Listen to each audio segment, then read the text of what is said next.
ಎಲ್ಲರಿಗೂ ನಮಸ್ಕಾರ.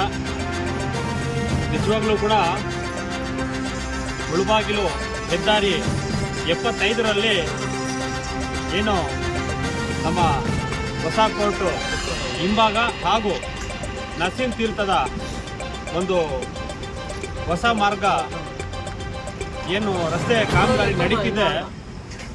ಇದು ಏನು ಇವತ್ತು ಲಾರಿಯಲ್ಲಿ ನೋಡಿ, ಇವತ್ತು 11 ಗಂಟೆ ಆಗಿದೆ.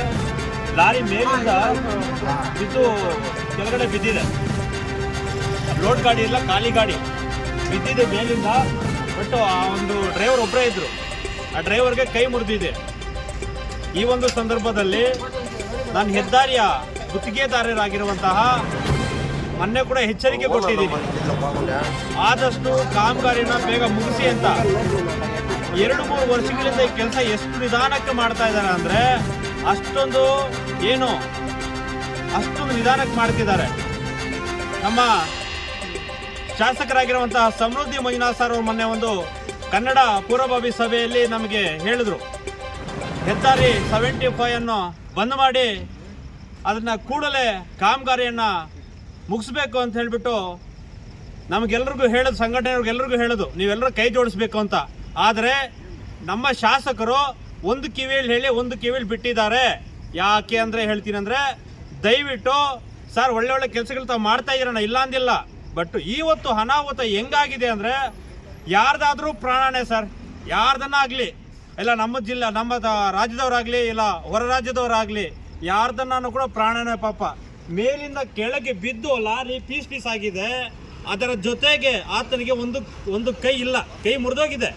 ಅದನ್ನು ಫೋಟೋ ಸಮೇತ ನಮ್ಮ ಹುಡುಗರು, ನಾನು ಮನೆ ಹತ್ರ ಇದ್ದೆ, ಆಚೆ ಇದ್ದೆ, ಮನೆಗೆ ಹೋಗೋಣ ಅಂದ್ಬಿಟ್ಟು ಮನೆಗೆ ಹೋಗ್ತಿರುವಾಗ ನನಗೆ ಫೋನ್ ಮಾಡಿದ್ರಣ್ಣ, ಈ ಥರ ಲಾರಿ ಬಿದ್ದೋಗಿದೆ, ಇಲ್ಲೊಂದು ಕಾಮಗಾರಿ ನಡೀತಾ ಇದೆ, 75ರಲ್ಲಿ ನರಸಿಂಹ ತೀರ್ಥ ಹತ್ರ ಲಾರಿ ಬಿದ್ದೋಗಿದೆ ಅಂತ. ನಾನು ಓಡ್ ಬಡೋಷ್ಟಿಗೆ ನಮ್ಮ ಹುಡುಗರು ಎಲ್ಲರೂ ಸೇರಿ ಅದನ್ನು, ವಿಜಯಣ್ಣ ನಮ್ಮ ಅಫ್ಸರ್ ಎಲ್ಲರೂ ಕೂಡ ಸೇರಿ ಆ ಆಂಬುಲೆನ್ಸ್ನ ಕರೆಸಿ, ಮತ್ತು ಅದ್ರ ಜೊತೆಗೆ ನಮ್ಮ ಪೊಲೀಸ್ ಇಲಾಖೆಯವರು ಅವ್ರಿಗೆ ಮಾಹಿತಿ ಕೊಟ್ಟಿದ್ರೆ ನಾವು ಓಡಿ ಬಂದ್ರು. ಅವರೆಲ್ಲ ಅವರು ಮತ್ತು ನಮ್ಮ ನಗರ ಠಾಣೆಯ ಎಲ್ಲ ನಮ್ಮ ಶಿವರಾಜನ ಅವರೆಲ್ಲ ಕೂಡ ಬಂದು ಆಂಬುಲೆನ್ಸಲ್ಲಿ ಹಾಕಿ ಅವನ್ನ ಕಳಿಸ್ಕೊಟ್ಟಿದ್ದಾರೆ.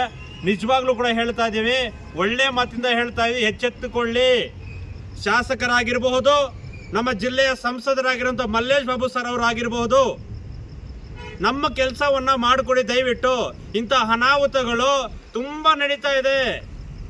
ಇದರ ಬಿಟ್ಟು ಸ್ವಲ್ಪ ಮುಂದೆ ಹೋದ ಒಡ್ಡಳ್ಳಿಯಲ್ಲಿ ಎಷ್ಟು ನಿಧಾನವಾಗಿ ಕೆಲಸ ನಡೀತಾ ಇದೆ ಅಂದರೆ, ಆ ಕಡೆ ಅದೂ ಆಗಿಲ್ಲ, ಈ ಕಡೆ ಇದೂ ಆಗಿಲ್ಲ.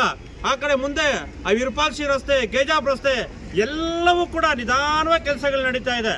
ಆಮೇಲೆ ರೀತಿಯಲ್ಲಿ ಏನು ಕೆಲಸಗಳು ನಡೀತಾ ಇದೆ, ನಾನು ಎಚ್ಚೆತ್ತುಕೊಳ್ಳಿ ದಯವಿಟ್ಟು ಮನವಿ ಮಾಡ್ತಾ ಇದ್ದೀನಿ. ಮುಂದಿನ ದಿನಗಳಲ್ಲಿ ನಮ್ಮ ಶಾಸಕರು ನಮಗೆ ಸಾಥ್ ಕೊಡಬೇಕು. ಈ ಹೆದ್ದಾರಿಯನ್ನು ಬಂದ್ ಮಾಡಿ ಏನು ಕೇಂದ್ರ ಸರ್ಕಾರಕ್ಕೆ ಮುಟ್ಟುವಂತ ಅವರು ಪ್ರಾಣವನ್ನು ಉಳಿಸಿದ್ದಾರೆ. ಅಕಸ್ಮಾತ್ ನಮ್ಮ ಹುಡುಗರು ಯಾರು ನೋಡಿಲ್ಲ ಅಂದ್ರೆ, ಕತ್ತಲಾಗಿದೆ, ಕೆಳಗೆ ಬಿದ್ದಿದೆ, ಬಟ್ ಯಾರು ನೋಡಿಲ್ಲ ಅಂದ್ರೆ ಆತನ ಪ್ರಾಣನೇ ಹೊಟ್ಟೋಗ್ಬಿಡ್ತಿತ್ತು ಇವತ್ತು. ಆದ್ರಿಂದ ಎಚ್ಚೆತ್ಕೋಬೇಕು. ನಮ್ಮ ಶಾಸಕರು ನಮ್ಮ ಸಹಕಾರ ಕೊಡಬೇಕು, ನಮ್ಮ ಜಿಲ್ಲೆಯ ಸಂಸದರು ಮಲ್ಲೇಶ್ ಬಾಬು ಸರ್ ಸಹಕಾರ ಕೊಡಬೇಕು ಅಂತ ಹೇಳ್ತಾ, ಇವತ್ತು ಪೀಸ್ ಲಾರಿ ಆಗಿದೆ, ಪ್ರಾಣ ಅಪಾಯ ಇಲ್ಲದೆ ಒಂದು ಕೈ ಮಾತ್ರ ಮುರಿದಿದೆ ಪಾಪ. ಆ ಒಂದು ಎಚ್ಚೆತ್ತುಕೊಂಡು ಸಹಕಾರ ಕೊಡಬೇಕು ಅಂತ ಸಂದರ್ಭದಲ್ಲಿ ಹೇಳ್ತಾ, ನಾನು ಮತ್ತೊಮ್ಮೆ ಪದೇ ಹೇಳ್ತಾ ಇದ್ದೀನಿ ಗುತ್ತಿಗೆದಾರರಿಗೆ, ನಿಮಗೆ ಏನಾದರೂ ಮಾನ ಮರ್ಯಾದೆ ಇದ್ದಿದ್ರೆ ಈ ಕೆಲಸ ಯಾವಾಗ ಮಾಡ್ಕೊಡ್ತಾ ಇದ್ರು. ಆ ಗೋಡೆಗೆ ಪ್ಲಾಸ್ಟಿಂಗ್ ಮಾಡಿ, ಗೋಡೆ ಇದು ಮನೆಗೆ ಪ್ಲಾಸ್ಟಿಂಗ್ ಮಾಡಲ್ವ ನಾವು, ಆ ರೀತಿ ಗೋಡೆಗಳಿಗೆ ಪ್ಲಾಸ್ಟಿಂಗ್ ಮಾಡಿದ್ದಾರೆ. ಮಾನ ಮರ್ಯಾದೆ ನಿಮಗೆ ಏನ್ ತಿಳ್ಕೊಂಡಿದ್ದಾರೆ ನೀವು? ಮತ್ತೆ ಗುತ್ತಿಗೆದಾರರು ನೀವು, ಹೆದ್ದಾರಿಯ ಗುತ್ತಿಗೆದಾರರು. ಇಂಥ ಕೆಲಸಕ್ಕೆ ಎಲ್ಲೆಲ್ಲಿ ಸ್ಟಾಪ್ ಮಾಡಿ ಎಷ್ಟು ಈ ಜನರಿಗೆ ಯಾಕೆ ತೊಂದರೆ ಕೊಡ್ತಾ ಇದ್ದೀರಾ?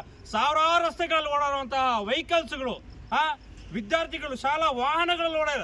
ಆಯ್ತು, ಒಂದು ಮಾತು ಹೇಳ್ತೀನಿ ನೋಡಿ, ಇವತ್ತು ಲಾರಿ ಬಿದ್ದಿದೆ, ಪೀಸ್ ಆಗಿದೆ, ಆತನ ಪ್ರಾಣ ಅಪಾಯದಿಂದ ಪರಾಗಿದ್ದಾನೆ. ಒಂದು ವೇಳೆ ಈ ರಸ್ತೆಯಲ್ಲಿ ಶಾಲಾ ಕಾಲೇಜು ಮಕ್ಕಳು ಸಾವಿರಾರು ಸಂಖ್ಯೆಯಲ್ಲಿ ಬಸ್ಸುಗಳು ಓಡಾಡುವಂತ ಯಾರಾದ್ರೂ ಮಕ್ಕಳಿಗೆ ಯಾರಾದ್ರೂ ಅನಾಹುತ ಹಾಕಿದ್ರೆ ಯಾರ್ರೀ ಹೊಣೆ ಇದಕ್ಕೆ? ಗುತ್ತಿಗೆದಾರರೇ ನೀವು ಹಾಕ್ತೀರೇನ್ರಿ? ಇದನ್ನ ಎಚ್ಚೆತ್ತುಕೊಳ್ಳಿ ಕೂಡಲೇ. ಈ ಕಾಮಗಾರಿನ ಮುಗಿಸ್ಲಿ. ಮತ್ತೆ ಹೇಳ್ತಾ ಇದ್ದೀನಿ, ಕಾಮಗಾರಿ ಏನಾದ್ರು 2-3 ತಿಂಗಳ ಒಳಗಡೆ ನಿಮ್ಮ ಕಾಮಗಾರಿ ಏನಾದ್ರು ಮುಗಿಸ್ಲಿಲ್ಲ, ನಿಮ್ಮ ಮಾನ ಮರ್ಯಾದೆ ಏನೇನಿದೆ, ಎಲ್ಲೆಲ್ಲಿ ಕೆಲಸಗಳು ಮಾಡಿದಿರಾ ಅವೆಲ್ಲವೂ ಕೂಡ ಆಚೆ ತೆಗೆದು ನಿಮ್ಮ ಗುತ್ತಿಗೆದಾರ ಲೈಸೆನ್ಸ್ ಅನ್ನ ರದ್ದು ಮಾಡುತ್ತೇವೆ ಅಂತ ಈ ಸಂದರ್ಭದಲ್ಲಿ ಇಷ್ಟಪಡ್ತೀನಿ ಸ್ನೇಹಿತರೆ. ಯಾಕೆ ಅಂದ್ರೆ ಯಾರ್ದಾದ್ರೂ ಪ್ರಾಣ, ಅವಾಗ ಹೇಳಿದೆ ನಾನು, ಯಾರ್ದಾದ್ರೂ ಪ್ರಾಣನೇ. ಈ ಒಂದು ಅನಾಹುತ ಆಗಿರೋದಕ್ಕೆ ನಿಜವಾಗ್ಲೂ ಕೂಡ ಮುಳುಬಾಗಿಲು ತಾಲೂಕಿನಲ್ಲಿ ಹೆದ್ದಾರಿಯಲ್ಲಿ ಈ ತರ ಅನಾಹುತ ಆಗಿದೆ ಅಂದ್ರೆ ಯಾರಿಗೆ ಮನ ಮರೆ ಹೋಗೋದು? ನಮ್ಮ ಮುಳುಬಾಗಿಲು ತಾಲೂಕಿನ ಶಾಸಕರ ಮಾನ ಮರ್ಯಾದೆ ಹೋಗುತ್ತೆ, ನಮ್ಮ ಜಿಲ್ಲೆಯ ಸಂಸದರ ಮಾನ ಮರ್ಯಾದೆ ಹೋಗುತ್ತೆ. ಇದನ್ನ ಏನು ಮಾಡ್ತಿರೋ ಬಿಡ್ತಿರೋ ನಮಗ್ ಗೊತ್ತಿಲ್ಲ. ಮುಂದಿನ ದಿನಗಳಲ್ಲೇ ಉಗ್ರವಾದ ಹೋರಾಟ ನಾವು ಮಾಡ್ತೀವಿ, ಎಚ್ಚೆತ್ಕೊಂಡ್ಬಿಡಿ. ಇಷ್ಟೊಂದು ಮಾತು ಹೇಳಿ ನನ್ನ 2 ಮಾತನ್ನ ಮುಗಿಸ್ತಾ ಇದ್ದೀನಿ.